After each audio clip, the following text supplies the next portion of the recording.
Listen to your teacher. Jempol kanan, jempol kiri, dua jempol.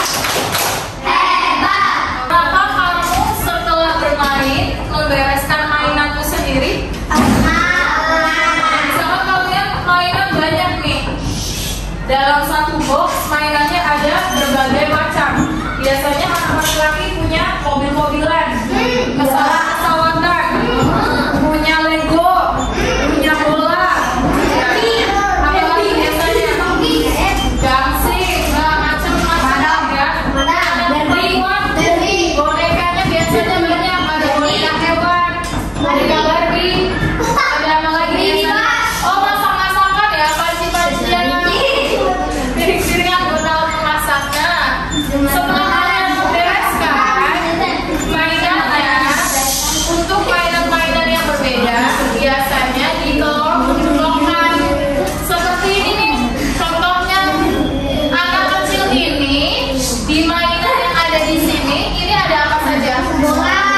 Kalau yang di sini, kalau yang di kardus ini mainan yang dicampur. Kata budaya, ayo kita bereskan mainan. Yang Lego taruh di keranjang hijau, kalau bola taruh di keranjang yang berwarna putih. Gitu, ini transparan. Kelihatan kan ini bola? Nah, yang dilakukan oleh anak kecil ini kalian pernah tidak melakukannya di rumah? Pernah, sering membereskan gitu?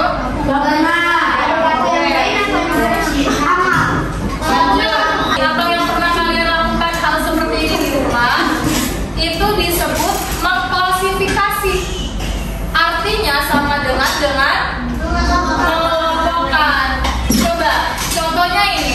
Ini bahasa sederhananya kelompokkan ini. Benda elektronik, benda non elektronik. Sebelum itu kalian ngerti gak apa sih benda elektronik? Benda yang menggunakan listrik.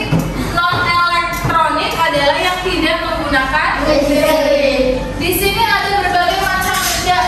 Televisi, bola, ini kardus, radio, ini bola basket, meja, mesin cuci, ini apa ya? Itu Mesin kasir. ini pada mobil ya? Ya, semacam itu. Apakah yang termasuk ke dalam benda elektronik?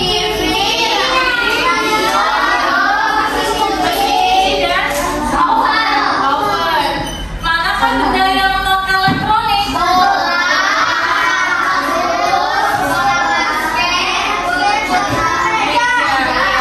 Ini yang tidak menggunakan listrik. Kalau yang menggunakan listrik kita sebut elektronik. Ini mengelompokkan itu disebut mengklasifikasi. Nah, kita punya tujuan pembelajaran hari ini. Kenapa sih kita harus belajar mengklasifikasi? Nih, yang pertama, murid memahami arti klasifikasi atau pengelompokan. Tadi kalian sudah tahu ya, sudah paham arti dari klasifikasi. Yang kedua, murid mengidentifikasi benda-benda di kelas.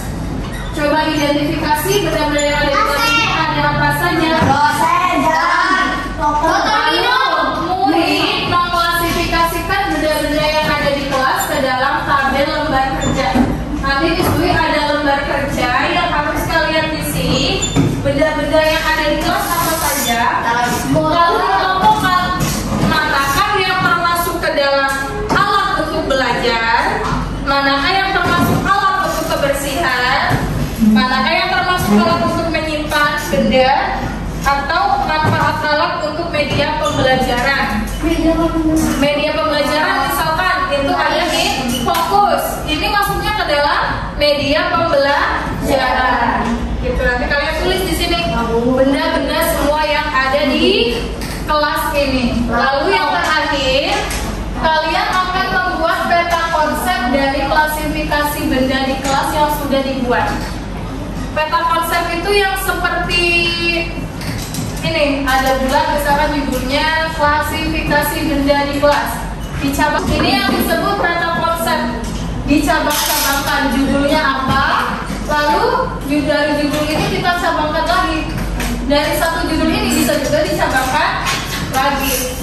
Di sini ada peta konsep dari proses klasifikasi kecerdasan artifisial. Ada apa nih kita fokusnya? Konsep klasifikasi dalam kehidupan sehari-hari. Tadi mengklasifikasikan mainan termasuk ke dalam kehidupan sehari-hari tidak? Iya, kan kalian bermain itu dalam kehidupan sehari-hari gitu. Kira-kira mengklasifikasikan kegiatan sehari-hari itu ada apa aja sih selain merapikan mainan? Konsep klasifikasi dalam kehidupan sehari-hari. Lalu yang kedua, cara kecerdasan artifisial dalam mengelompokkan benda. Kita fokusnya ke sini. Jadi kakak itu pun untuk mendapatkan suatu informasi dia bisa mengklasifikasikan. Lanjut. Nah, konsep klasifikasi dalam kehidupan sehari-hari. Misalkan ini ada buah dan sayuran. Kalian klasifikasikan mana yang termasuk buah, mana yang termasuk sayuran. Biasanya itu dilakukan pada saat kakak coba mengklasifikasi buah-buahan dan sayur-sayuran. Betul, Kakak Zahira. Ketika akan memasukkan ke kulkas, Bunda selesai ke pasar atau supermarket, lalu mau dimasukkan ke kulkas, dipisahkan kan antara buah dan sayur. Gitu. Lalu ada alat tulis. Alat tulis juga dikelompokkan masuk ke dalam kotak pensil. Mana yang harus masuk ke kotak pensil, mana yang harus masuk langsung ke tas. Kalau yang masuk ke tas biasanya buku ya. Lalu ada berbagai macam mainan seperti tadi ya. Berbagai macam mainan ini dimasukkan ke tempat-tempat yang berbeda. Bola dengan bola, boneka dengan boneka, robot dengan robot. Lalu juga pakaian. Pakaian ketika dimasukkan ke lemari itu disusun. Mana yang kaos, mana yang kemeja, mana yang celana. Lemari kalian seperti itu tidak? Iya. Supaya lebih rapi. Kalau isinya campur jadinya tidak rapi. Iya. Kalau yang biasanya laci itu untuk naruh apa? Kaos, ya celana dalam, yang kaos dalam biasanya taruhnya di laci. Kalau baju seragam biasanya digantung. Ya itu dikelompokkan, itu juga termasuk ke dalam kehidupan sehari-hari. Ini yang biasa kalian lakukan di rumah. Nah, tujuannya itu apa sih kita belajar tentang klasifikasi? Kenapa penting? Coba Tata dibacakan yang nomor 1 supaya apa?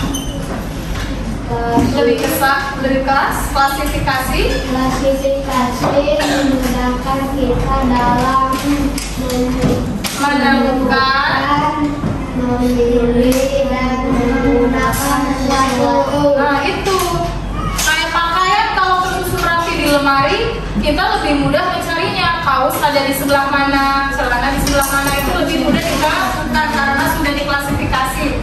Yang nomor 2 dibacakan oleh Anin. Klasifikasi Membantu kita berpikir lebih rapi. iya, kita jadi lebih teratur, pikiran kita jadi rapih juga, lebih teliti juga, ya, cermat, lebih cermat. Nomor 3 dibacakan oleh siapa yang mau? Baca nomor 3. Aku. Siapa ya? Aku. Zahira udah pernah. Boleh.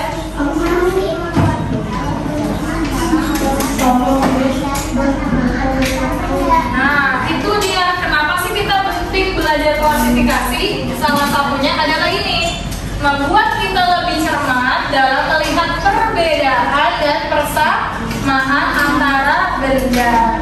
Jadi kalian bisa lebih cermat ya. Nah, contoh klasifikasi di sekolah dan di rumah. Sekarang kita mau fokus klasifikasi yang ada di kelas dulu. Kalau yang di sekolah, kamu bisa melakukan klasifikasi seperti ini. Mengelompokkan buku matematika, bahasa Indonesia, dan IPA di tempat yang berbeda. Mengelompokkan makanan di kantin seperti kue, minuman, dan makanan berat. Mengelompokkan buku cerita dan buku pengetahuan di rak perpustakaan.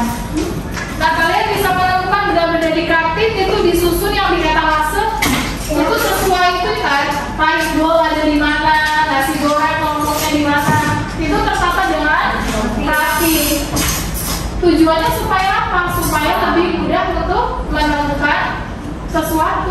Ya, seperti tadi di contoh yang tadi. Lalu kalau yang di rumah bagaimana?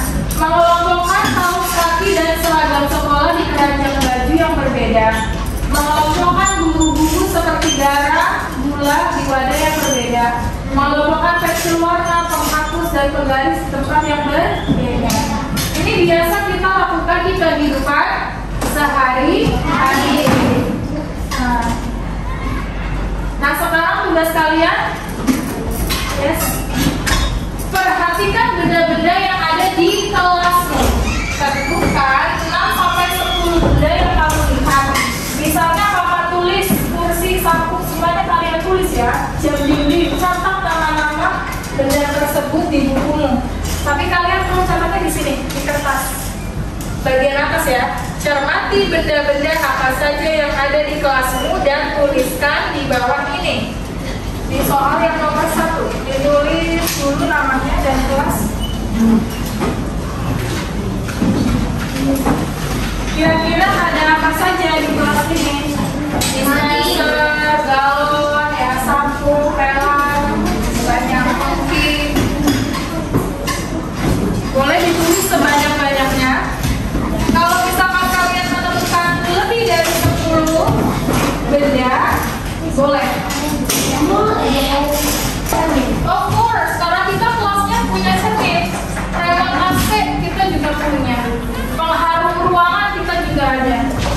Ya, banyak sekali. Ada locker, ada papan display, ada jarak. Tanpa jam dinding kita tidak tahu nih pembelajaran ini sudah sampai berapa menit. Kalau P3K itu alat untuk menyimpan. Ya, P3K alat untuk menyimpan obat-obatan.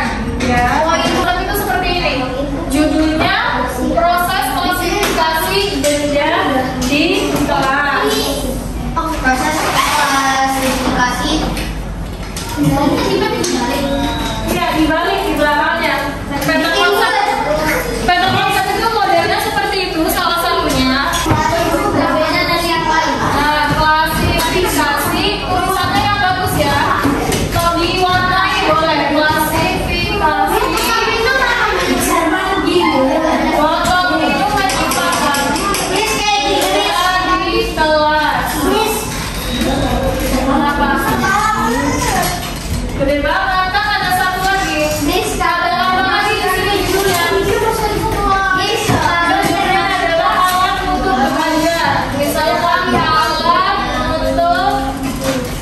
untuk belajar. Boleh bentuk gambar juga boleh. Nah, alat untuk belajar ada apa aja? Dibikin banget lagi. Tadi yang udah kalian tulis ada apa aja?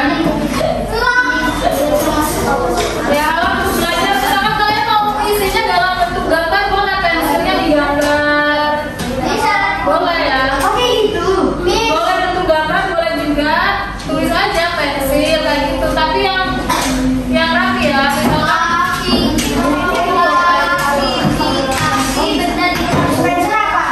dispenser menyimpan.